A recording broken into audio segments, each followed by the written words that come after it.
আসসালামু আলাইকুম। এখানে একটা প্রাকৃতিক ঝর্ণা আছে। আমরা এখন এই প্রাকৃতিক ঝর্ণাটাকে দেখি, চলেন। কত সুন্দর, দারুণ। আল্লাহর নামে রওনা দিলাম উপরে, 1 থেকে প্রায় 1.5 কিলোমিটার। এইভাবে এই রাস্তা দিয়ে একবারে ঝর্ণা পর্যন্ত যেতে হবে পাহাড়ের উপরে, তাহলেই মূল ঝর্ণাটাকে দেখা যাবে। রাস্তাগুলো জাস্ট এইভাবে তারা তৈরি করে রেখেছে, আলহামদুলিল্লাহ। তারপরেও বলা যায় অনেক সুন্দর। প্রথম স্টেপেই আমি এই ঝর্ণাটাকে দেখতে পেলাম। এখানেও কিছু মানুষ গোসল করতেছিল। মোটামুটি আলহামদুলিল্লাহ এখানেও দেখার মতো, কিন্তু শুনলাম যে মূল আকর্ষণটা হচ্ছে আরও উপরে।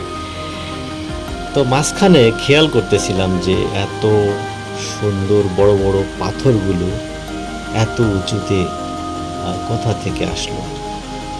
এগুলো আল্লাহ তাআলার নিয়ামত। আর একটু উপরেই উঠে যেটা খেয়াল করলাম যে এখানে ঝর্ণার দৃশ্যটা অনেক সুন্দর লাগলো, কিন্তু ওই পর্যন্ত যাওয়ার রাস্তা নাই এখানে। তো আরেকজন বলল যে আরও উপরে উঠে যেতে হবে। তারপর আবার এই রাস্তা দিয়ে আমি উপরে হাঁটা শুরু করলাম।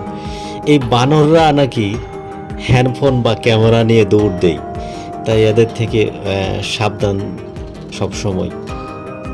তারপরেও এই রাস্তা দিয়ে আবার উপরের দিকে যাচ্ছিলাম।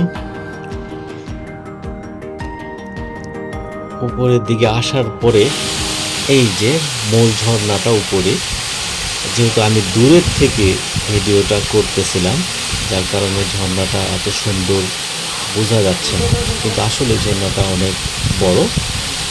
এখানে সাদা চামড়ার মানুষরা এখানে অনেকে এসেছে, গোসল করতেছে। তারা তো পোশাক আশাকের দিকে খেয়াল রাখে না, যেভাবে খুশি সেভাবে তারা অর্ধ উলঙ্গ হয়ে গোসল করে। তো যার কারণে আমি খুব কাছের থেকে শ্যুট করলাম না। এখানে প্রজাপতিগুলো একদম আপনার পায়ের কাছে, হাতের পাশে ঘুরে বেড়াবে, আপনি তাদেরকে ধরতে পারবেন। একদম খুবই সুন্দর একটা দৃশ্য। যেহেতু অনেক উঁচুতে, অনেক মানুষই অলসতা করে এত উপরে আসে না, কিন্তু আপনি যদি ভালো সুন্দর দৃশ্যগুলোকে উপভোগ করতে চান, অবশ্যই আপনাকে কষ্ট করে উপরে আসতে হবে। এটা আপনার লাঙ্কাউরি একটা দৃশ্য। আলহামদুলিল্লাহ, আল্লাহ তাআলা আমাকে দেখার তৌফিক দিল, বা এই জন্য আল্লাহর কাছে শুকরিয়া আদায় করি। আলহামদুলিল্লাহ, ধন্যবাদ সবাইকে।